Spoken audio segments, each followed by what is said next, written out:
Says we are recording.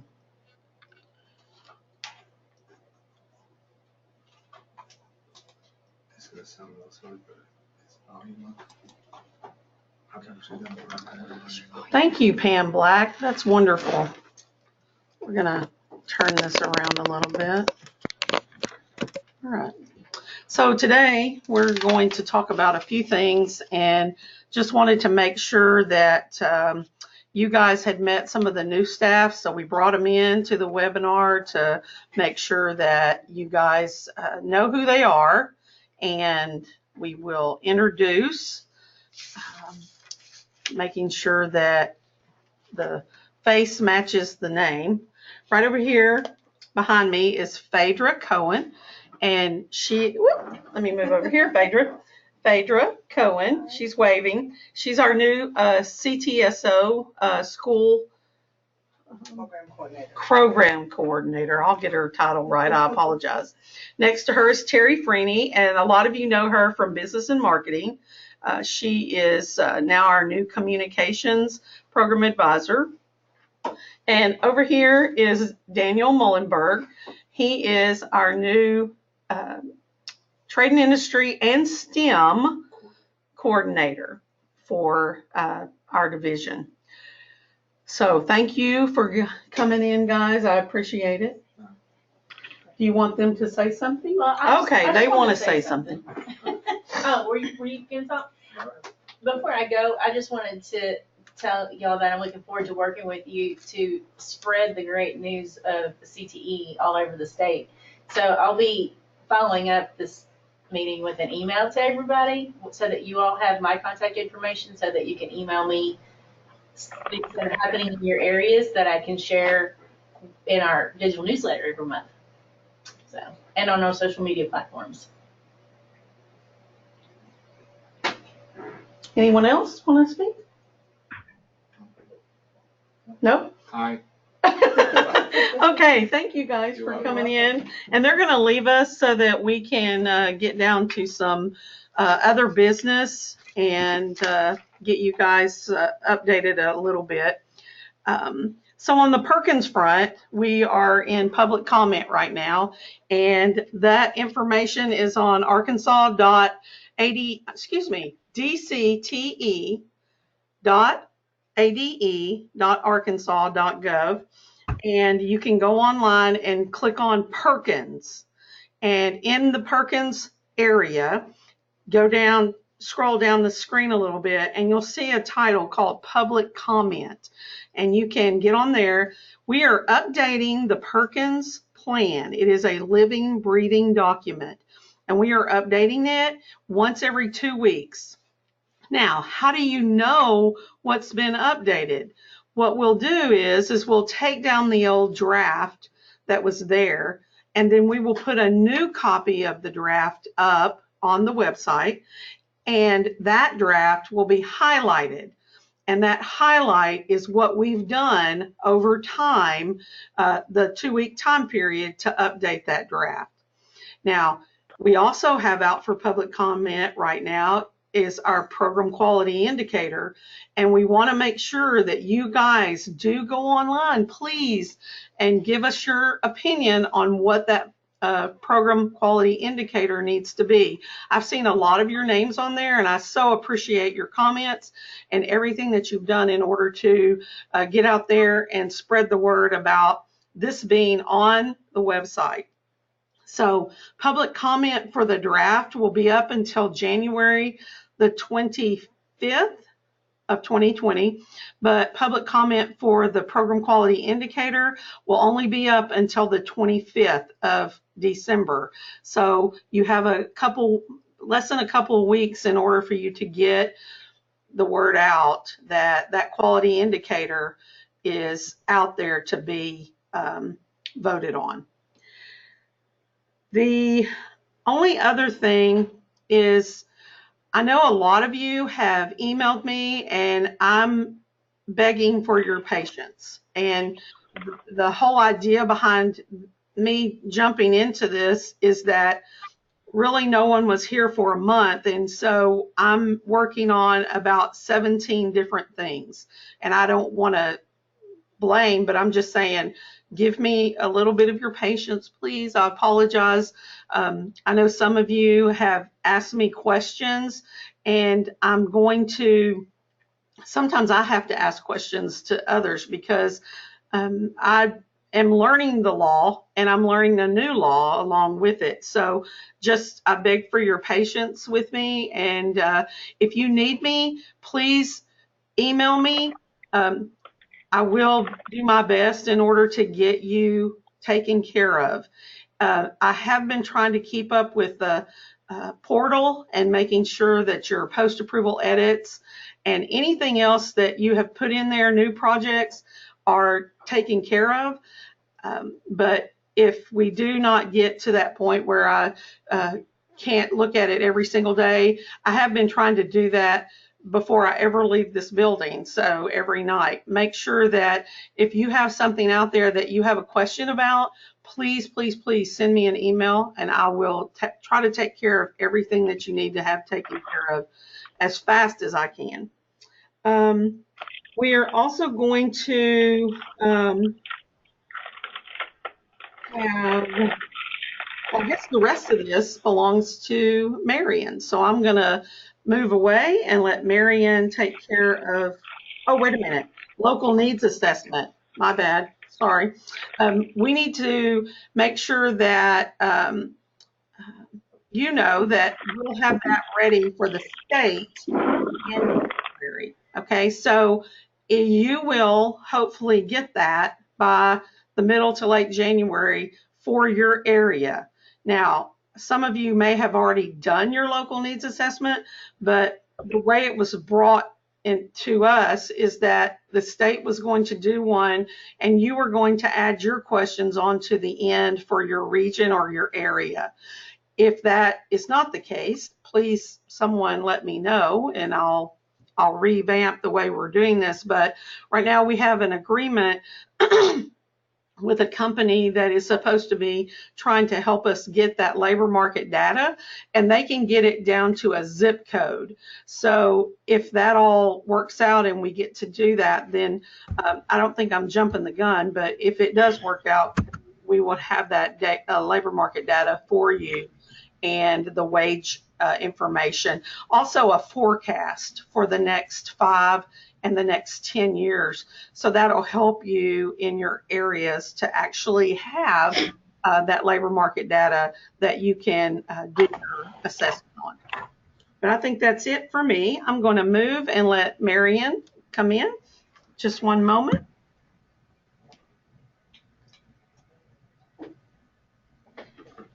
Hello. The big thing that's been going on in my part of DCTE lately is startup. We had the big meeting this week for startup funding, and so we're working right now just to finalize all of the dollar amounts, if any adjustments need to be made, and basically just trying to make that perfect. And we are going to start working on letters soon and MOUs, and really our goal is to have those sent out in January, which I know is early, but we definitely want people to know as soon as possible, not only if their program of study that they were doing the application for was approved, but also the funding for that. And then as far as reimbursement for startup funding from last year, we're still working on those. It really, we've been doing both things at the same time. Phone ringing. We've been doing both things at the same time, and so because we had to have all the startup applications scored and ready for the big meeting on Tuesday, we're kind of jumping right back now into being, just trying to get all the reimbursements finished up. So please, if there's anything, I know some people had, maybe items, the bill didn't even come in until December, but we really need to get all of that finalized. We're going to be making calls from our office starting next week on anything that we're still missing, because we've got to get that wrapped up. as far as state reimbursements. Jan, who is our accountant, she could not be in the Zoom, the webinar meeting this afternoon. She had to be out of the office, but just told me to tell you that she is still working on getting spreadsheets. It's just a slow process. She's the only one in that office right now, but she's taking the information that she gets from over at ADE and putting that into basically just doing a template for every single school. When I was down there this morning, she was working on one for a school district. And so just be patient with her. You can email Jan if you want to, and just, see if she's working on yours, or if, maybe she's close to having it finished, but she is going to try to get them to all of our coordinators at the co-ops for those 15, plus all of the single LEA coordinators by the end of the year is her goal. So, okay, I think that's all we had. So, Sarah, we're going to open it up for questions. I think we have y'all on mute, so we're going to take it off. I don't know. Are they muted? It looks like it.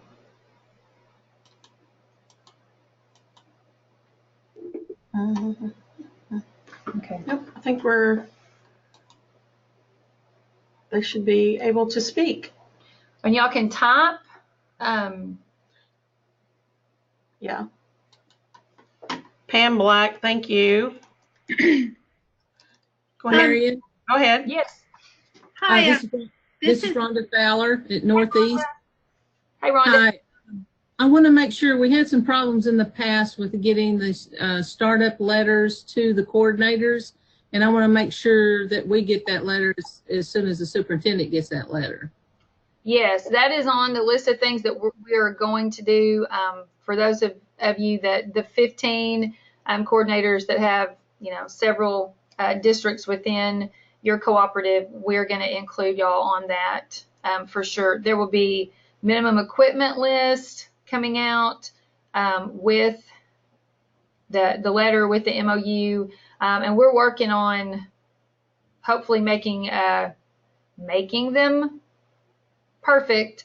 We're working on the letters. We've gotten a lot of feedback that we're putting into the letter, but yes, we definitely hear y'all loud and clear on that one, and I know that's important. So thanks, Rhonda. Yes, great question. Okay, somebody else was trying to talk, I think, with Rhonda. Sorry. Yeah, this is Carlene Sheets at Jonesboro. I have a question about the programs of study and course sequences. And first, I want to thank you all for getting that the revised and latest one up on the website. That's really helping us plan for courses for the spring. Some of the programs of study have different names, and so and some of them might have different courses, like new courses added. So is there anything we need to do on our end to do these adjustments, or is that all just going to flow right from where we are now into the new names and courses? So yes, I'll take Okay, that, but yes, they are. And like social media changed to digital marketing. It has the same exact course code. As we've said in many PDs, as long as the course code is correct, you could call it, whatever you want to call it, because what we do all of our program approvals on is your course codes. So the whole idea behind the course's names changing, as long as the course code number is the same, like I said, you could call it, my social class, you could do whatever, but you have to, what we're saying to everyone is if a student started in the 17-18 operational guide, they need to follow that all the way through. So the idea about this is that you are looking at, let's say, business.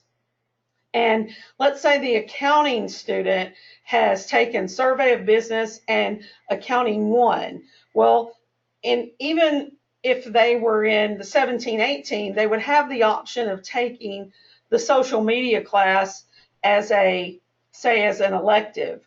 They can still do that, okay? But specificity says that if a student starts in the 9th grade in 2021, they must follow through with Survey of Business, Accounting 1, and Accounting 2. So if your school wants to offer those electives for those students, that's perfectly okay. But the student that starts in 2020, 2021 will have to follow that program of study, no matter what.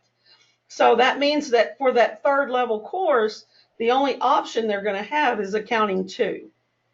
Okay. So, does that make sense?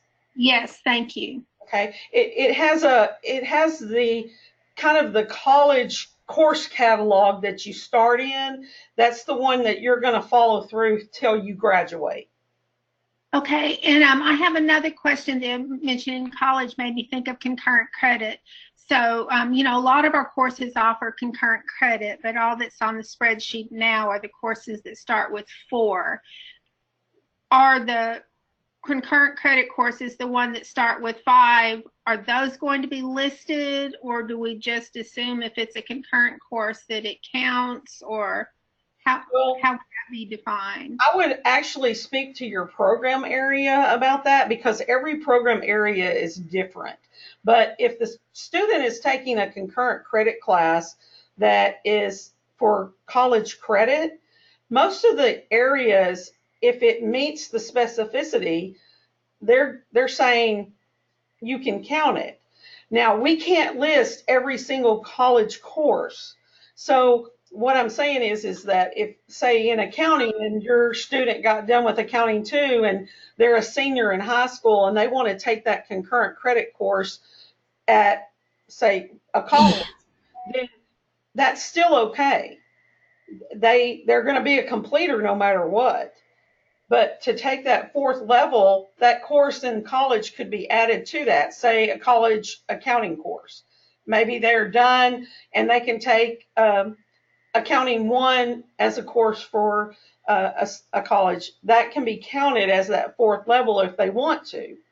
But Okay, you have to follow, if there's a course in level 3, then all I'm saying is that I would ask the program area, because they can tell you better if management's offered at the college and they are supposed to take management as that 3rd level, then can this count as their completer? okay, but I'm even talking about level 1 and level 2. So like HVAC 1 and HVAC 2 are offered for concurrent credit, but they're not on the approved level 1 and level 2 courses. Well, then you'll have to talk to the program area about that. Okay. Now, if those students are taking college credit in the 9th grade?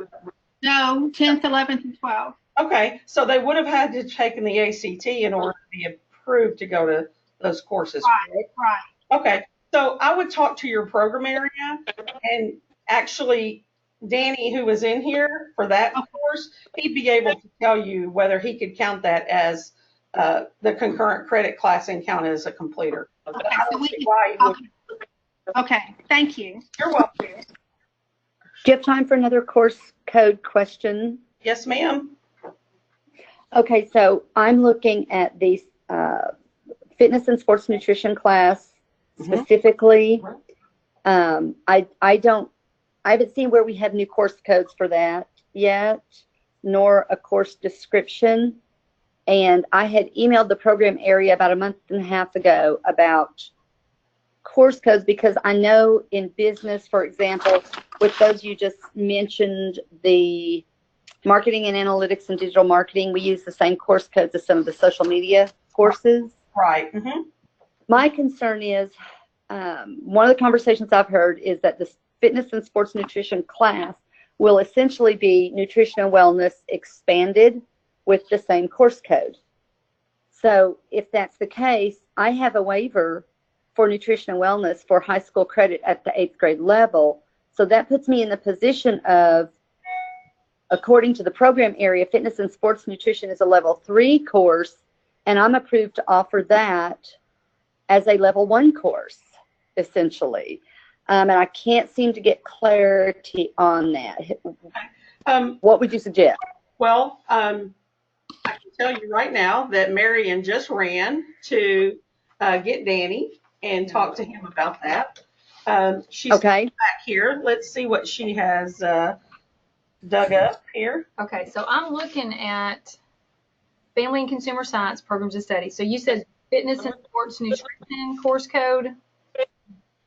Yes. Yes, okay, which is 493-200. And then I'm sorry, what was the other course? Nutrition and wellness.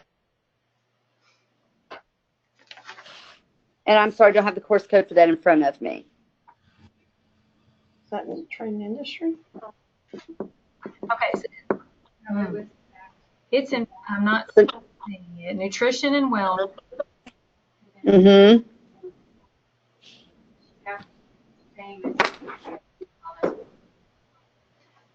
Yes, I'm sorry, I don't have anything in front of me that would have that course code on it. So in fact would be where they would have that. As far as if that's the same course code, I don't know, but we can definitely get back with you on that.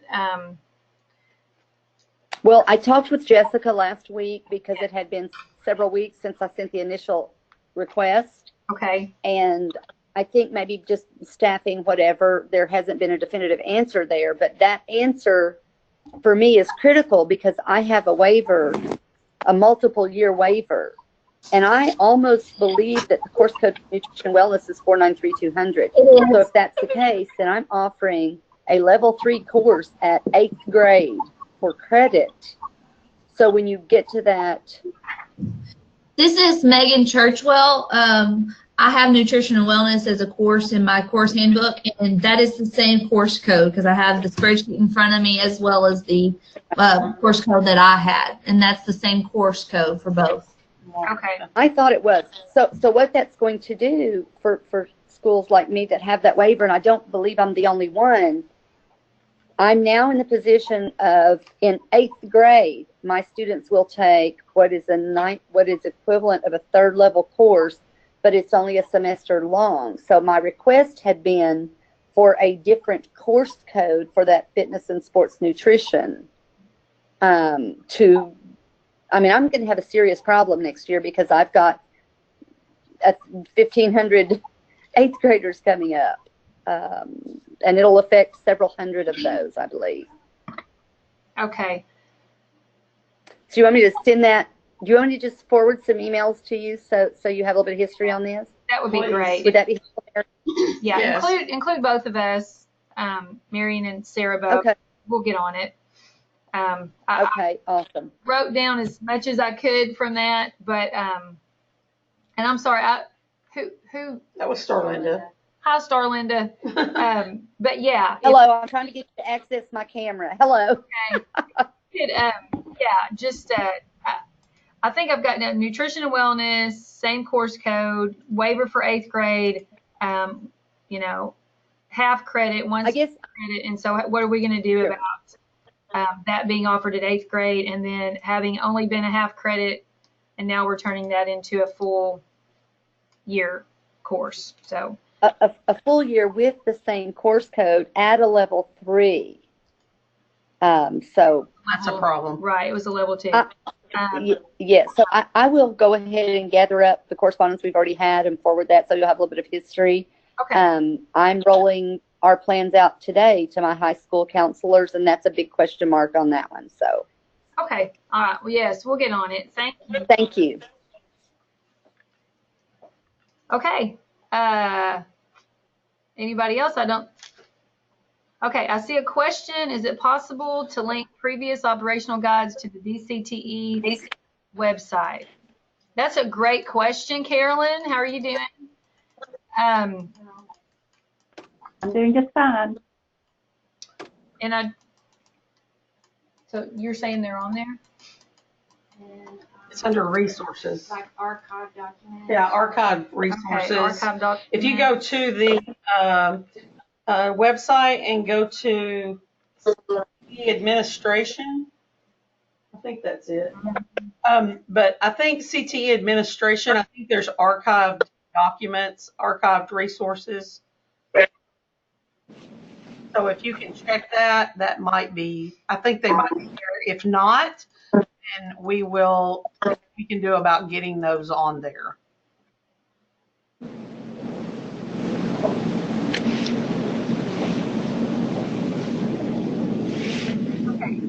question, the precision machining program of study, including the machine tool 2, machine tool lab courses is not listed on the program study list. Will this program information be added to the list? Okay, that's good to know. Trading So industry. trading industry. There. So machining is not on there, right? Is that what she's saying? Give us just a minute here. We'll look at that.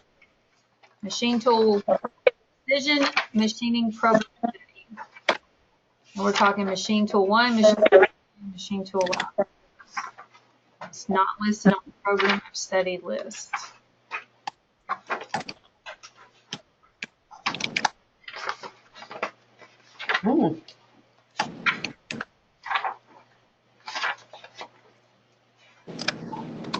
Here's another one. I'm just going to start writing here. Machine tool 1, 2.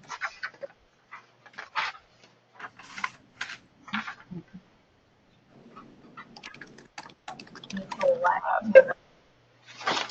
Machine tool is listed as a level 3 technology under manufacturing. Okay. All of this are at level 3. 493.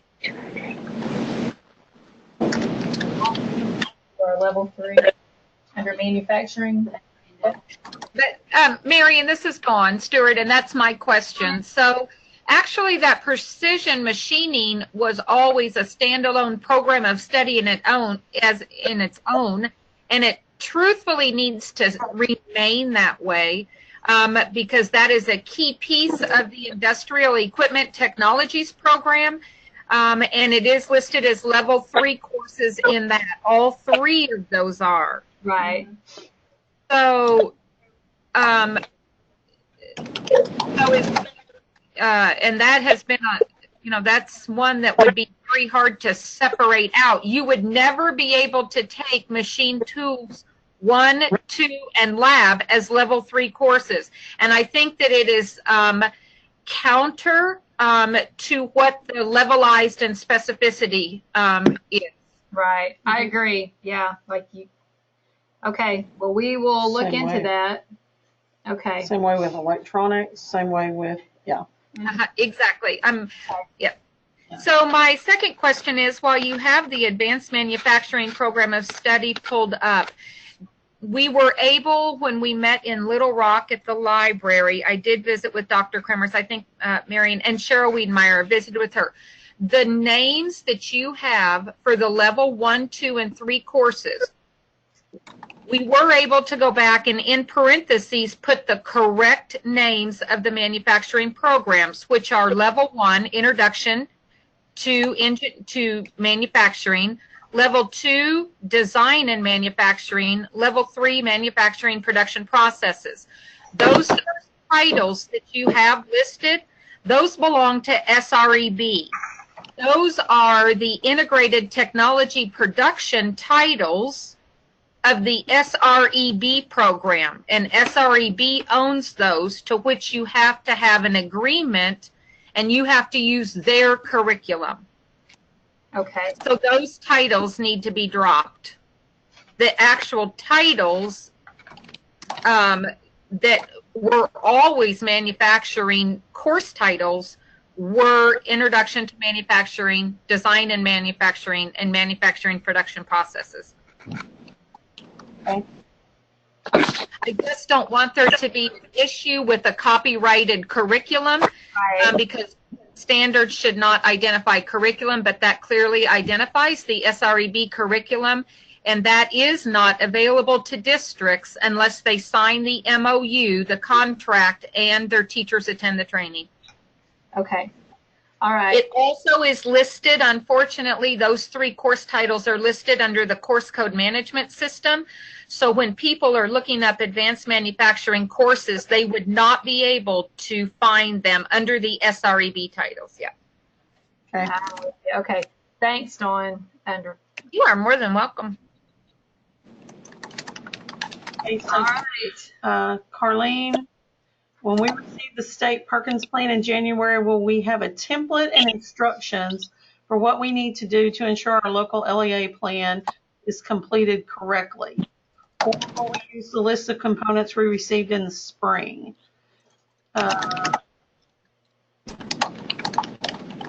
Yeah, you'll receive something, a template or something that will actually have what we need as far as your application plan goes, if that's what you are talking about, Carlene. Yes, it is, and thank you so much, because I really appreciate that. And I think it'll be easy for y'all to look at them if they're all set up the same. Right, exactly, and that's what we're trying to do. I don't anything until I hear from you then. Yeah, we're trying to make it as streamlined as possible. And with the Perkins plan, the state plan, I told Dr. Kramers I kind of feel like Gumby, because I'll drop the plan to go and so, like I said, I apologize, but yes, we'll have a template that you can follow as far as what we will need in the application plan. Okay. Thank you so much. You're Appreciate welcome. Is there any other questions? Sarah, I have one more question that hers just reminded me. So is the state looking at, according to Perkins 5, there has to be an identified uniform score, basically the score levels, the proficiency levels across the board for industry certifications. Otherwise, there truthfully is no validity, reliability in any of the industry certifications if districts identify different proficiency levels for those end of course or now industry certification assessments that will be recorded on the local needs assessment. Well, that, and we've talked about this, is that if the student has passed the certification, whereby the certification has said you are proficient in this, that means you passed it, then that will be the indicator saying that, okay, that's a passing grade and that's what we're going to go with. Now, if they do not, because we do get, now I know Microsoft sends us those, everyone that has taken one, pass or fail, and that's how we figure our percentage of passing that certification, but that's the only one that I know of right now. But I do know that if you pass that certification, then you are considered proficient in that area. Is that answering your question?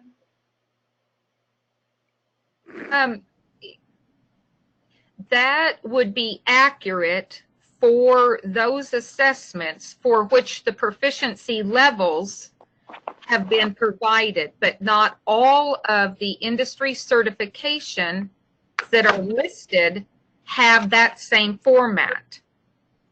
And the second question is accommodations. Are there provisions for the accommodations for all industry certifications on that list? No, and I can tell you that. I'm going to be honest with you, there are not. I know because the ones that we have a contract with, they do have accommodations. Microsoft and Certiport both have accommodations attached to them. And those are listed in their, in our trainings, we gave that to everyone. Now, there are several I know that do have, if you will give you an accommodation, like tell you exactly what to do and have a form sent to you by email. But no, I can tell you they do not have, everyone does not have an accommodation. And that's something that we are trying to work on. OSO is completely our list, and they are trying to get that list updated. But as far as accommodations, that's going to be on our plate to make sure that those students are being taken care of, all students, because we have an equity issue with Perkins 5, where we had it with Perkins 4, but we have to make sure that everyone is accommodated in some way to be able to take that industry certification. Correct. You're right. No, that is, but it is on my list because not every one of those offers an accommodation for our students. Correct. And then last question, because all of these are key, so the local needs assessment will only be as valid as the information and the data that is provided. So on a normal state assessment, it requires 95% of the students at least to take this assessment. Will there be guidance as far as how the percentage for students that must also take industry certification? As it is right now, just based on feedback, that is teacher provided data, which leaves open for a decrease in the validity and the reliability of the data, unlike a third-party vendor doing the data. So what provisions are being put in to ensure that, for example, 95% of the students enrolled in each one of those classes are completing that industry certification? Without that uniform cut or that percentage, the data again becomes skewed. Well, and I can tell you, Dawn, been in this position for a month, that is something I have heard for equity purposes.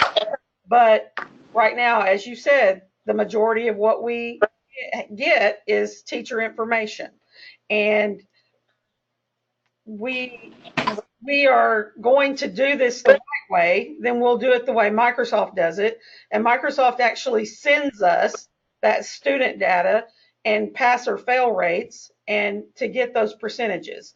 And that's something that I know that we have talked with OSD to try to see if we can incorporate that into anything, any certification that we give a student. Now, sometimes those certifications are provided by a school district or they're provided by, Perkins funding. And we're going to try to make it so that if it's provided by Perkins funding, that they have to give us the pass-fail rate. And we can book that against the number of students that are in each one of those classes, because we get that data down to the student, and I can compare that information to what a organization is giving me. Now, if it doesn't come out to be 95%, then we'll have an issue, and we'll have to go to that teacher, to that school district, and we'll have to take care of that. But there are a lot of certifications that will provide us that information, but not all of them do. So when you say 95%, is that 95% that attain the certification or that sit for the assessment? They have to sit for the assessment. Okay. That's not a pass rate. That is Okay. They are actually giving the opportunity to take that assessment. And I have one other question about that. Yesterday, I sit on the ESSA steering committee, and I heard something yesterday that I just want to clarify. There was conversation about end-of-course testing. Are we talking about end-of-course testing, or are we really referring to certifications as our end-of-course? We're talking about certifications. Okay, perfect. End-of-course testing, Well, what we used to do is no longer, that's not going to happen anytime soon that I know of. Well, thank you. I was having nightmares. No nightmares. Thank you. They're nightmares, but now they're not. We're not going to do that. Thank you. You're welcome. So there's another question. Will the local needs assessment be completed by the CTE coordinator or each individual school or a combo? Combo. Actually, what you're going to get is you're going to get the state needs assessment, and then you as a coordinator will be asked to survey the people in your area with questions that you have specifically for your area, region, your zip code, whatever it is that you are in charge of, and to try to get an idea about what industry is needing there in your specific area. And hopefully it will align with what the state's is. If not, then we'll need to make a little tweak here or there in order for you to have that for your specific area or region. Does that answer that question? I hope. Okay, there's another question here. First, I've heard of the 95%, but I think that means that we will just be throwing money at the issue when students may not be interested in the certification. Also, when we continue to send students out there with certifications, will that hold the same meaning as it does now, or are we just flooding the market? No, OSD has talked to industry. They know what industry is asking for. You know, being from the business world, I know that the MOS certifications are important, and especially those students who do the master or even an expert level, those are very important. So I know that with all of these other certifications, OSD has actually looked to make sure that those industry certifications, are what business is actually wanting. And they're doing their due diligence in the fact that they're, oh, how about that? Can you hear me now? But OSD is doing their due diligence in the fact that they're trying to make sure that you guys get certifications on that list that are actually certifications that industry wants. I hope that answered that question. If not, I'm not sure.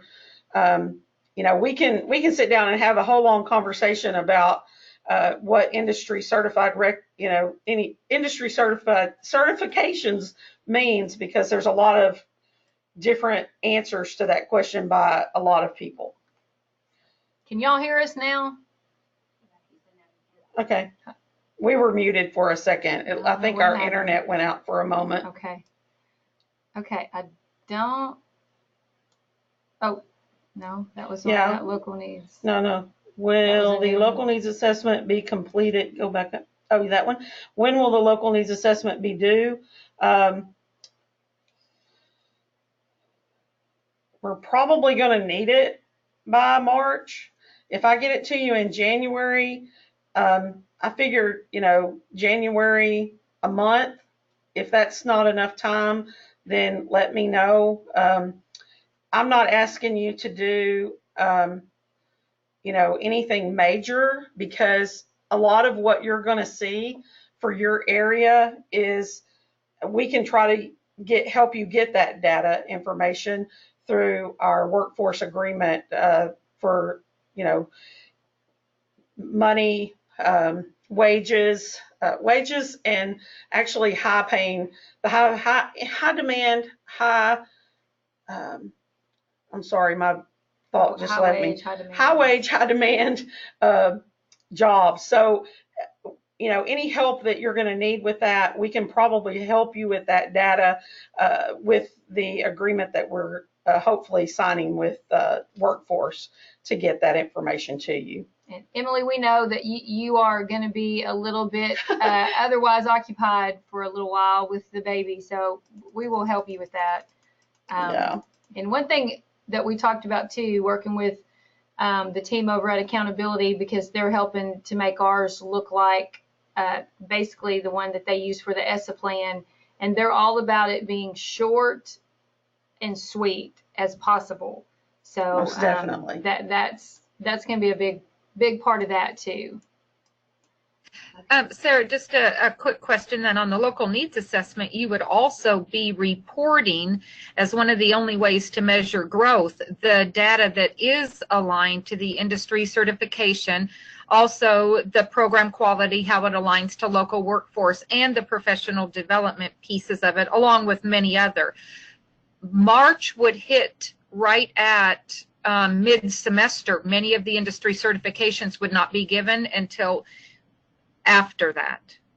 Well, a lot of this is going to be based off of 18-19 data, only because, and I hate to say this, is that we are in the middle of the school year, and I don't have a lot of data right now. In fact, that's one of the things that I've been screaming for, because my car report is going to be due at the end of this month. So my focus is that whatever data we have, and we have it in our, in our hands, that's what we're going to have to use. Now, I can tell you that the wage and job data is actually a little more fresher. It will be a whole lot more current than our placement data, our graduation data, I mean, all of that. So like I said, we're working towards getting information. And whenever I get that together, I've been working with some veteran CTE coordinators that are trying to help me coming into this job. I apologize. I don't have a Perkins background. So I am working with other CTE coordinators who can help me get that information and what you need as far as your co-ops and your districts are concerned for Perkins. So I'm not putting that off. I'm just telling you that I am working to try to get it. Okay, Lori, I see your question here. It says, I have a similar issue to Starlinda's situation. JROTC physical education has always been offered at the 9th grade level, but now is a level 3 course. Can a school request approval through a letter to continue to offer it at 9th grade? So I will tell you, I wrote that down, and we will look into that situation. Do you have anything more than No, because I didn't realize that JROTC could be offered. That's really all I know to say right now. But anyway, we'll get back on that one. I'm sorry if I've looked over some questions. I just saw Lori's. Okay, no, we did that one. Thank you. Okay. Is there anybody that we missed your question? Didn't see it on here. I think I've gone on. Marion? Yes. Marion, I just sent you one. This is Rhonda. I just sent you one. Okay. And I hope I didn't miss hearing this, but on the new programs of study, we have certifications listed within those levels, but then we also have our certification list that we get from the website. So they don't really necessarily match each other. So are these that are on the new programs of study suggested certifications, but we can still use the certification list from the website? Yes, that is true, Rhonda. This is Sarah. The ones that are listed on the programs of study, those are suggestions only. They're not mandated. And the ones listed on OSD's list on the website is, as of right this moment, the most current. But we are trying to get that updated. And like I said, they've been working diligently to try to get anything new added, but until they tell us it's a go, I'm not going to tell you that what's on the website is the most current. But these are suggestions for those levels where a student could take that and they be stackable credentials for the student. Okay. Thank you. Oh, I'm sorry, Rhonda. I see another question from Lori. We need the attainment of industry certifications to count as quality points for ESSA. I know we talked about that at the accountability meeting. Mm-hmm. So, Lori, I'll just say this. We will go next Friday, the 20th, to another accountability meeting at ADE, and I will make sure to bring this up because, yes, okay, run out of paper. Moving on to a new pad here. So, yes, that's a good point. They told me that they were looking at adding it when they make the amendment next year. Mm-hmm. That's what the plan is, to add it next year. Okay. Okay. Okay. We have a guest. We have a special guest today. If y'all haven't seen her, she's sitting in our office. Jennifer says. Well, go ahead, Jennifer. I spoke with Ivy at our superintendent's meeting and asked her that question exactly. When would we expect to see industry certifications count for ESSA? And they are waiting until they make their major amendment to ESSA. They didn't want to add a lot of little things that could be like maybe picked apart. And so they have kind of like our state plan, they have a huge ESSA plan and they will put it in for the amendments, which would be for go in next year. Okay, so next year. Yes. Into the ESSA plan. Does that answer your question, Lori? I hope. Okay. She may be muted. Okay. Yes. Oh, Lori, okay. we see you now. Yes, Thank thanks. you. Okay. Anybody else? Okay. One here says, if that helps, will we still be able to use Perkins funds to purchase the tests? I don't see why not, Pam, because we have put that as a program quality indicator. That was asked yesterday, and the answer that I got listening to the consensus was, yes, Perkins will still be able to pay for that.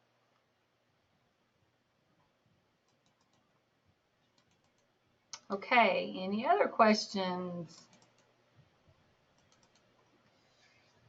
All right. Okay. We'll say going once. Anybody else? All right. Well, thank y'all. Always, you can email us. It's probably the best way to get us. We are gone a lot. Megan has a simple question. We have a simple question. Okay. We'll see. Okay, go ahead, Megan. Are you typing it or? So I'm looking at the website, and I know it's been revamped a little bit.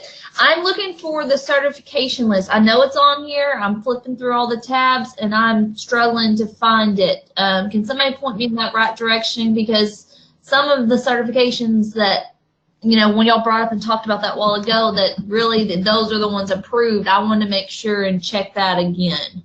Go to CTE administration. Okay, so it's underneath there. Okay, that's what I need to know. And it should say certifications under it. Yes, ma'am. I appreciate that. Oh, you're welcome.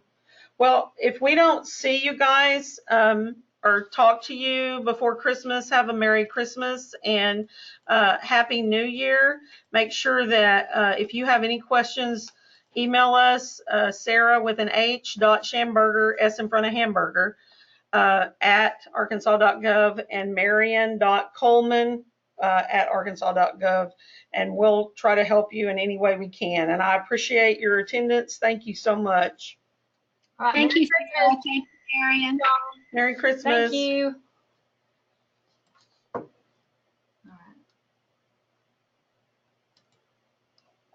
All right, sister, just so you know, I was going to call you out anyway because I'm like, they're going to see you. Most people know so much more than I do.